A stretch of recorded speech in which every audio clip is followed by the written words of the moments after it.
여기서 이제 9절에 오직 너는 스스로 삼가며 내 마음을 힘써 지키라 이랬거든요. 내 마음을 힘써 지키라. 이게 히브리 말로 우쉐모르 나푸셰카라는 발음인데요. 이것은 그리고 너는 내 영혼을 힘써 지키라 그런 말이에요. 우리나라 말에서는 내 마음을 힘써 지키라 이렇게 나와 있는데 히브리 원어적 표현하게 되면은 그리고가 앞에 나와요. 그리고 너는 내 생명 또는 내 영혼을 힘써 지키라 이렇게 나오거든요.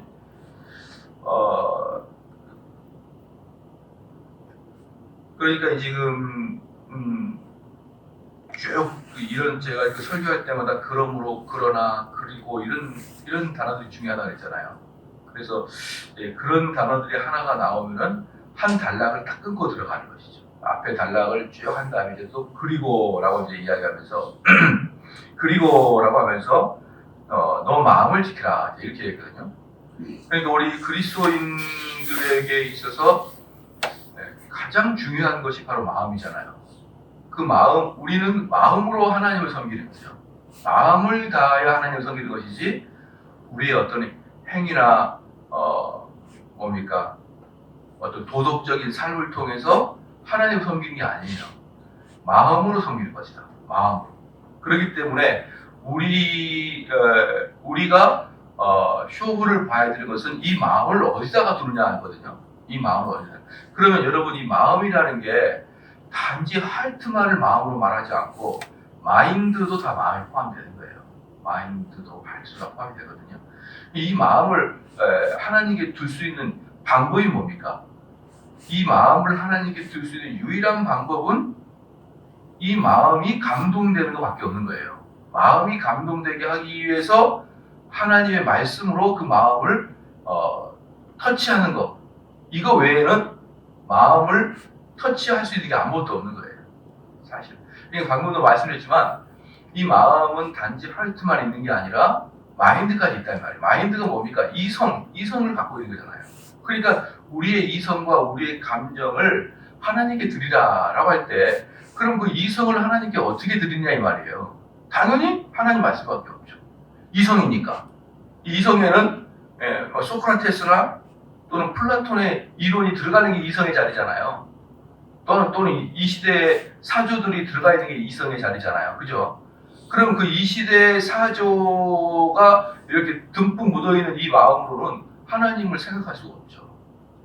그래서 너희가 마음을 다하여 하나님을 섬기라 그 뜻은 뭐냐면 그 마음 속에 하나님 말씀으로 가득 담아놓으라 이 말이에요. 가득 담아놓으라. 그럼 가득 담아놓으면 정말 이 말씀이 꿀송이보다 달달하는 느낌이 들거든요. 내가 이 말씀의 원리는 정말 세상에서 들어보지 못했는데 가만히 내가 들어보니 정말 이 말씀이 맞구나 라고 하면서 그 말씀이 꿀송이보다 달다. 꿀송이보다 달다. 이게 바로 감정 아니에요. 감정. 이게 감정이잖아요.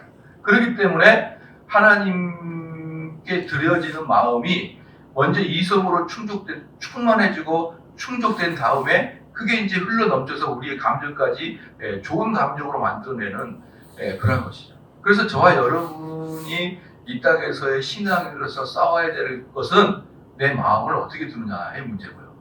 그 마음을 어떻게 두느냐의 문제를 여러분이 스스로 내가 하나님께 마음을 줘야겠다 이렇게 해가지고는 전혀 안 되죠. 전혀 안 돼요. 그렇게 해가지고. 그런 식으로 여러분 마음을 하나님께 두십시오. 전혀 안 돼요. 네. 그 가끔 이제 뭡니까? 설날 이럴 때 가면 이제 며느리가 오잖아요. 며느리가 오면은 시어머니께서 이렇게 말씀하실 거예요. 야, 내가 참 너희들이 이렇게 용돈을 주고 고마운데 나는 진짜 너희에게 바란 것은 너희들의 마음을 나한테 주기를 원한다. 이렇게 이야기하거든요.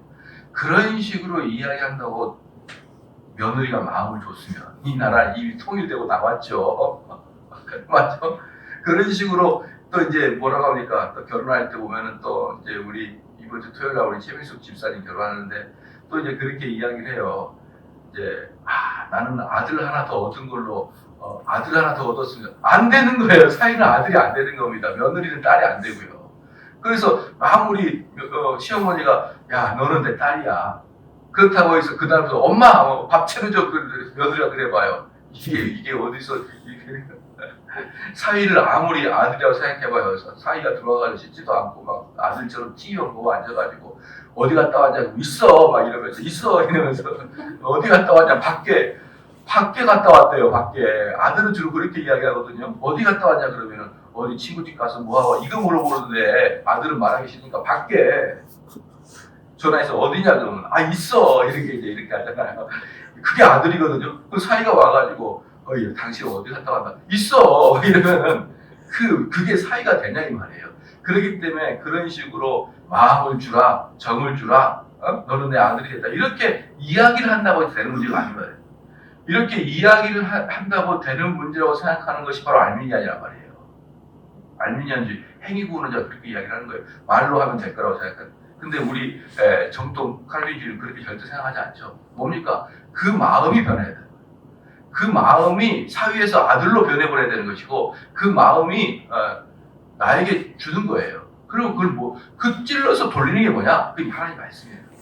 말씀이 나에게 들어오면 부지불식간에 말씀이 나에게 들어와서 나를 감화시키고 감동시키면은 항상 내 마음 깊숙이 하나님 말씀을 중심에 두고 있는 상태다. 그래서 잠언 4장 23절에 무릇 지킬 만한 것보다 더 내 마음을 지키라 이렇게 말하고 있잖아요. 그렇죠. 그래서 결국은 악한 마귀와 하나님의 그 경쟁은 우리 인간의 마음 상태를 누가 가져가느냐의 경쟁이에요. 누가 가져가느냐의 경쟁. 우리나라를 미국이 가져가느냐, 우리나라를 중국이 가져가느냐의 경쟁인 것처럼 이 조그마한 한국 땅이 별거 아닌 것 같지만 아주 군사적으로나 경제적으로 중요한 위치에 있는 게 한국이거든요. 한국이기 때문에 당연히 중국도 한국을 포기하지 못하고 심지어 러시아도 힘이 생기면요 러시아도 한국을 포기하지 못합니다. 한국 맨 꼭대기에 있고 러시아랑 거의 근접해 있는 러시아와 한국 근접해 있는 그 러시아 최남상의 땅이 블라디보스토크예요. 블라디보스토크 그죠? 여러분 언제 한번 기회가 되면 여행을 한번 가보시면 거의 그런데 사회주의 한번 여행 가봐야 아이고 밀신년스럽구나 이제 이렇게 느낄 거예요. 밀신년스. 근데 블라디보스토크라는 뜻이 뭐냐면 동쪽을 점령하자라는 뜻이에요. 그 이름의 뜻이 우리를 말하면 동진 뭐 이런 뜻이에요. 동쪽을 점령하자. 러시아는 얼지 아니하는 항구를 얻기 위해서 그렇게 노력합니다. 그래서 그 최남단이 블라디보스토크예요. 근데 블라디보스토크 너무 추워. 그렇기 때문에 러시아도 절대로 우리 한국의 동해안을 호시탐탐 노렸었어요. 역사적으로. 중국도 그러죠. 그 다음에 이 호전적인 중국과 러시아를 막아낼 수 있는 미국도 한국을 필요로 하죠.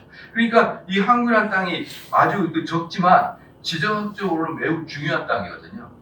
그것처럼 저와 여러분들이 매우 부족한 사람들이지만 하나님의 나라를 확장시켜 나가는 데는 여러분의 마음이 정말 필요한 거예요. 누구에게? 하나님에게. 또 이 땅을 악한 마귀가 점령하기 위해서도 우리의 마음이 필요한 거예요. 마귀에게. 그렇기 때문에 하나님은 우리의 마음을 지키라. 성을 빼앗는 것보다 우리의 마음을 지키는 게 더 어려운 거예요. 왜? 그 마음의 경쟁자는 하나님과 마귀입니다. 자, 그 다음에 여기서 재밌는 게 뭐냐면 이제 9절에 오직 너는 스스로 삼가며 내 마음을 힘써 지켜라 두렵건대 내가 그 목도한 일을 잊어버릴까 하노라. 여기서 그 목도한 일이 뭡니까? 두렵건대 내 생존할 동안에 그 일들이 내 마음에서 떠날까 하노라. 너는 그 일들을 내 아들들과 내 손자들에게 알게 하라. 내가 호렙산에서, 이 호렙산이 뭐죠? 십계명을 받은 산이잖아요. 그러니까 지금 여기서 뭐냐면 네가 목도한 것이 뭐냐 그러면 십계명에서 두 돌판에다가 십계명을 받았던 것을 너가 받지 않느냐라고 하면서 전혀 보지 않은 이 세대들한테 네가 받지 않냐 이렇게 얘기하는 거예요. 네? 재밌죠? 그러니까 이 십계명을 호렙산에서 두 돌판을 받은 것은 얘네들이 아니라 얘네들이 부모 세대가 본 거예요. 얘네 부모 세대가 보는데 식명지서에서 그 자녀들을 내두면서 뭐라고 하냐면 너라고 표현합니다. 그래서 너라고 표현하는 두 가지 이유가 있어요. 첫 번째는 이스라엘은 공동체성입니다. 즉 너희 아버지나 너나 너희 형제들이나 너희 자매들이나 똑같은 하나로 봐요. 공동체를 봅니다. 두 번째로 보니까 실질적인 아주 다급성을 보여주기 위해서 너라고 표현하는 거예요. 너희들이 받자. 첫 번째는 뭐라고요? 공동체성이다. 두 번째는 실제로 과거에 보셨던 너희들의 선배들이 봤던 것 이제 중요한 게 아니야. 이제 중요한 건 너야, 너. 너가 뭐라는 거예요. 여러분 가끔 설교를 하다가 제가 그 다른 목사님하고 좀 다르게 표현한 것 중에 하나가 뭐냐면 여러분이라는 소리를 잘해요. 근데 요즘에 트렌드는 우리가 해요.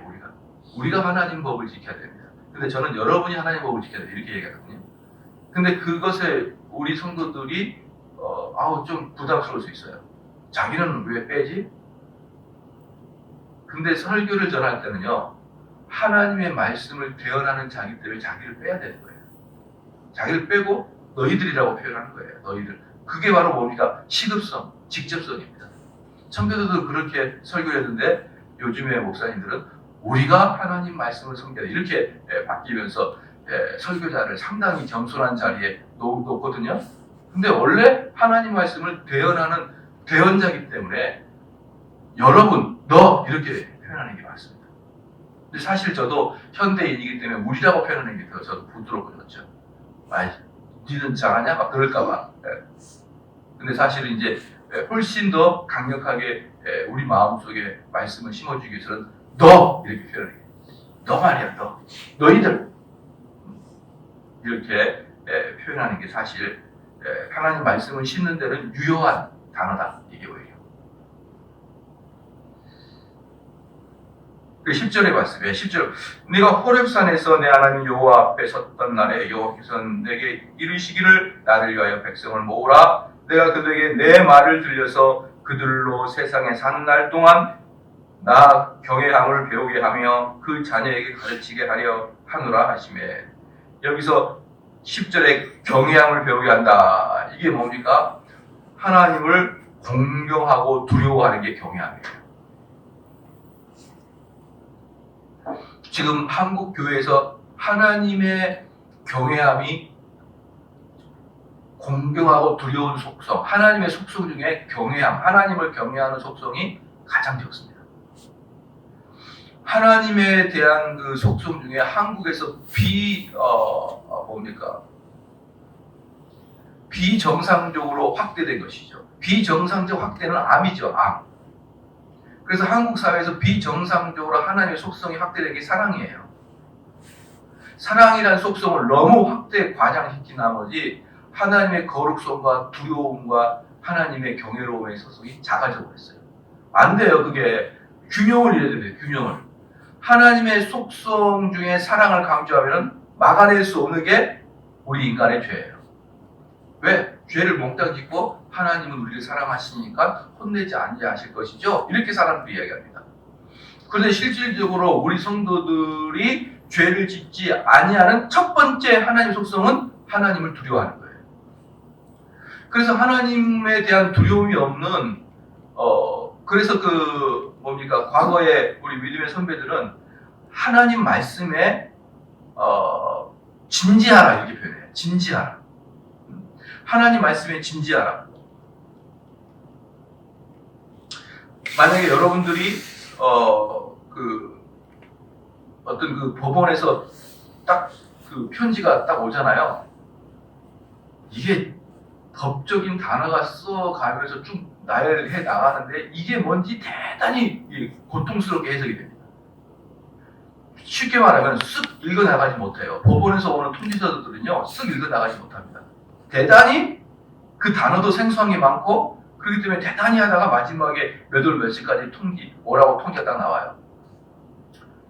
그걸 읽을 때는 모든 사람이 진지합니다. 왜 진지할까요? 매우 중대하고 나의 삶에 매우 결정적인 영향을 끼치는 문서이기 때문에 중대한 거예요. 그렇죠? 그러면 여러분들의 영혼, 여러분들의 그 내일의 미래의 삶에 있어서 또 영원적인 삶에 있어서 중대한 것은 하나님 말씀인 거예요.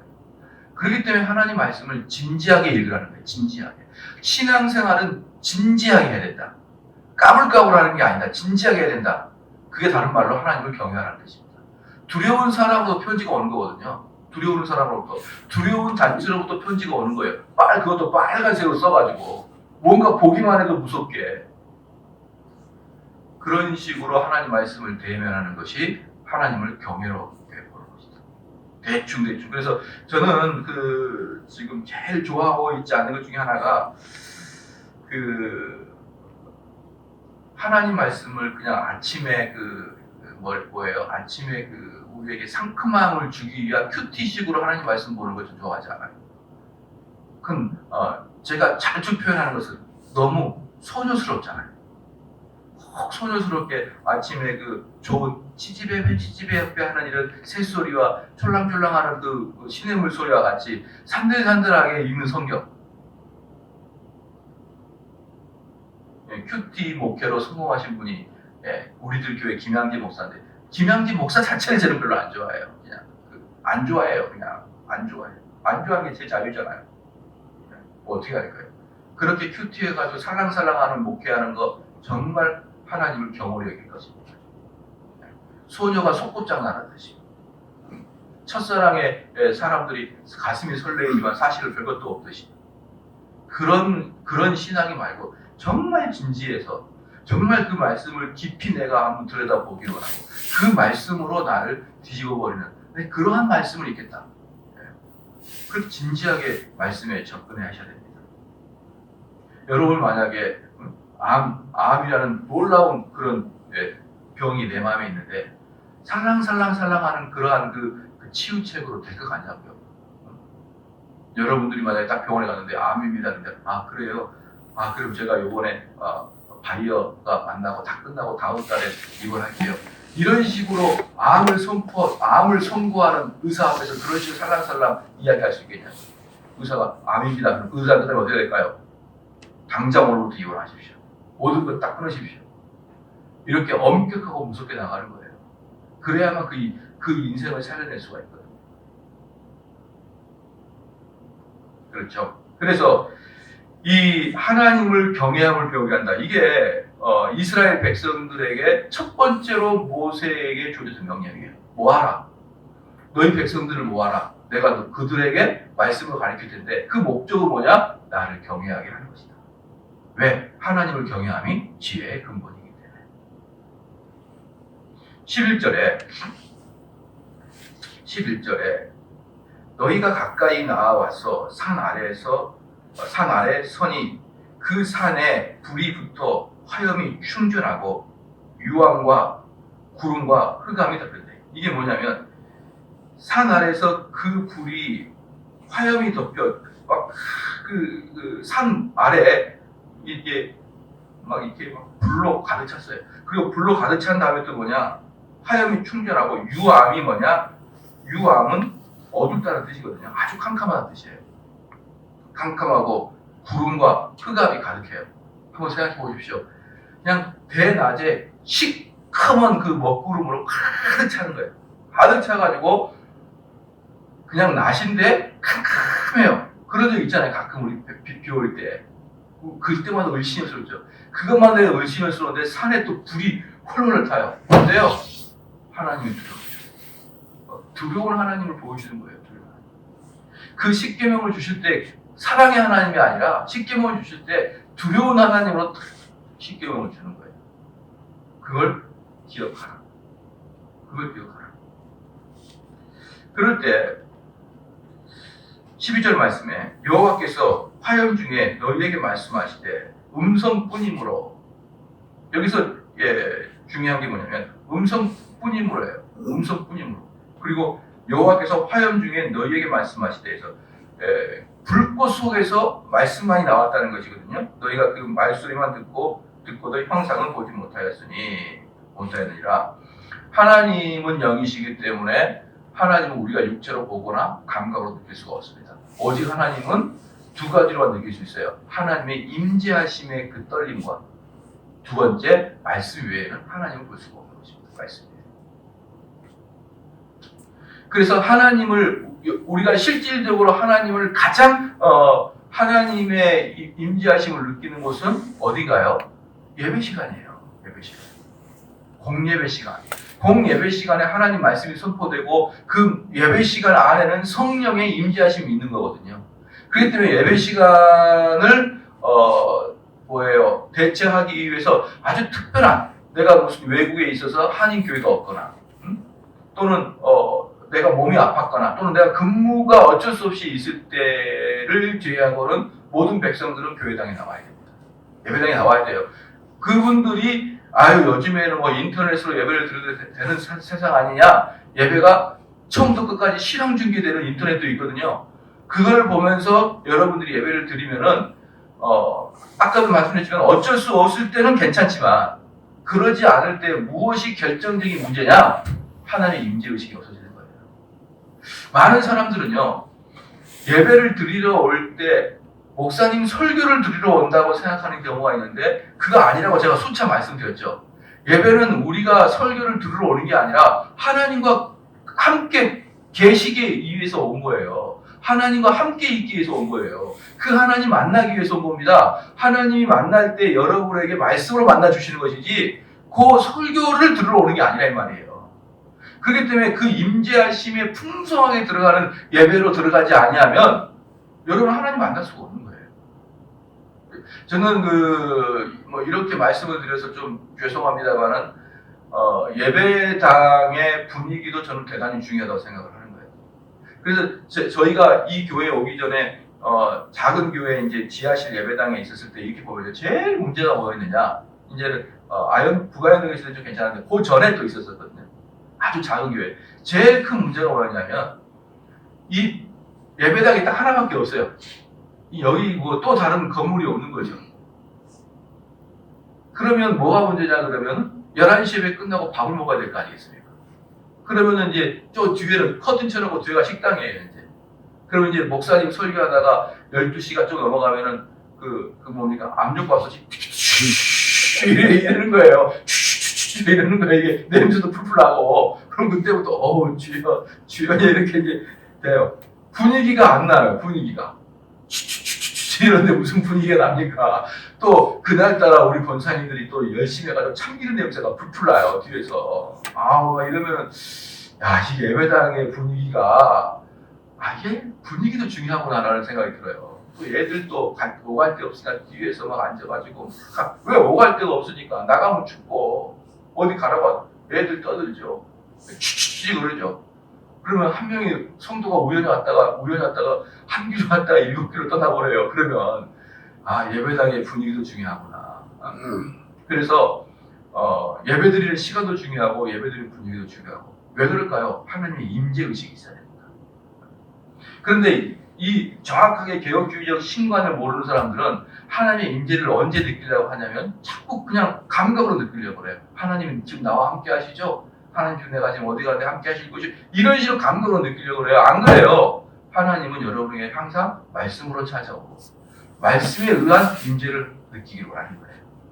아시겠죠?